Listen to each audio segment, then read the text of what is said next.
Okay, my name is Laila Saint Christopher. I go to University of California, San Diego, and I'm 18.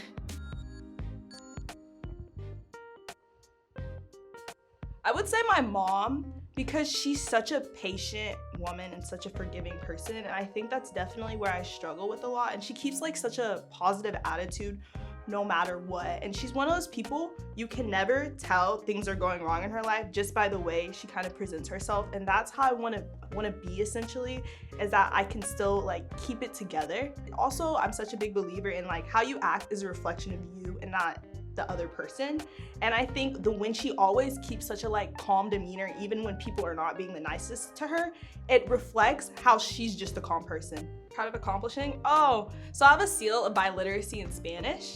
And so I'm not originally from California. I'm from St. Louis, and like in my area especially, it's really hard to find a lot of native speakers. And so I first got into it during COVID. And then because I love telenovelas, and I would just sit there and watch them all day. And so I was like, oh my God, I want to learn the language because I'm also kind of tired of reading subtitles. And so my like junior years where I really started getting into my Spanish class, and there was a Seal of Biliteracy, and normally you take it senior year. I was like, I want to take it junior year. And what makes it such an accomplishment to me is how hard I worked to get there, because my best friend, she's from the Dominican Republic.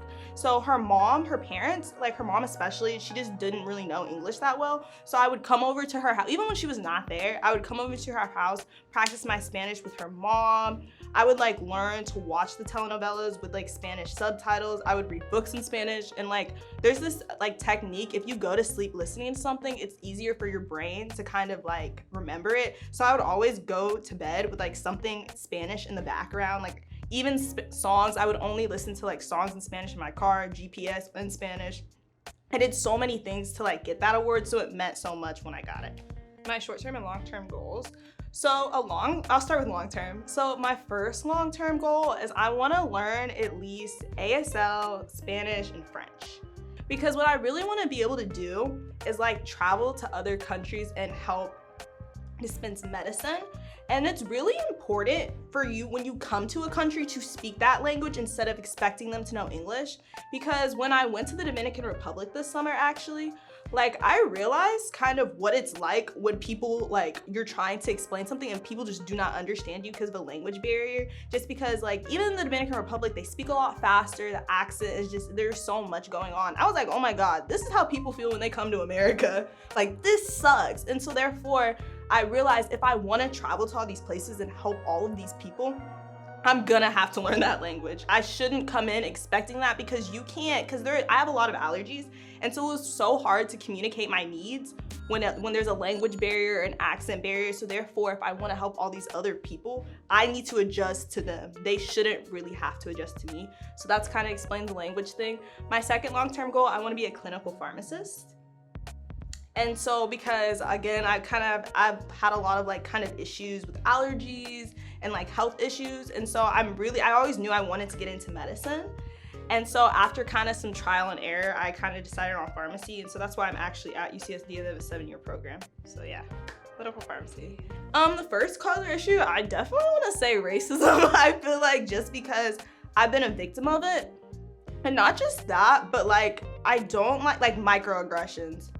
I hate that people assume a lot of things by looking at people. I think because I've been such a victim to it multiple times, of just because I'm a woman or just because I'm Black, I can't do this, I can't do that. I'm such a big advocate of just getting to know people for people instead of letting skin color define who people are. People's sex define who you are. People's sexuality, of defining that as who you are. And I think that kind of encompasses a lot of social issues in general.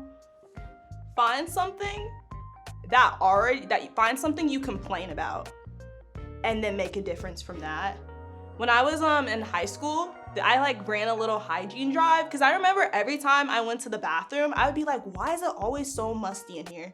Like that's literally where it came from. I was in the bathroom, I was like, it's always so musty. And I got tired of complaining, because I think that's where a lot of things start from. It's just things you complain about, but you don't do anything about it. And making a difference in your community is literally just doing things that you're already complaining about and making something to change that. And so like I got like 500 items. It was so cool. But it was like the first time I kind of realized like if I just quit complaining for 10 seconds and put some action to my words, you can do a lot. Yeah. So, okay. I kind of mentioned I've always had a bunch of allergies growing up, and then in 8th grade, I got diagnosed with a disease called EOE. And it's essentially you have a buildup of these white blood cells. And so it makes it very hard to eat. You like choke a lot. There's a lot of like trigger foods. And it was really hard for me to deal with, especially at that age, because it's like I already can barely eat a lot of things. So it made what I could already eat like very little. And so at first it was really difficult for me. I could barely eat anything. Like in class, I would like spin because I was just so hungry and so tired of eating, and like I never really wanted to eat, because if you have such bad reactions to food, why would you want to eat? It made me become a lot more grateful, because I think a lot of times in life we take things for granted and we think things are so bad, and then things get worse, and now we wish we were where we were before, you know, everything started happening. And so now I feel like when it comes to a lot of things in life, I'm just grateful for this. This is okay. This is perfectly fine. You know, things can always be worse and can get worse. There's no need to complain. There's no need for any of that. I'm okay where I'm at. I'm grateful for all the people around me. I'm grateful for what I can eat right now. That would help a lot, because I'm gonna be in school for the next 7 years. So therefore, especially because my parents aren't helping me pay for college as well, it would be really nice to like kind of have that extra cushion, because I do work as well.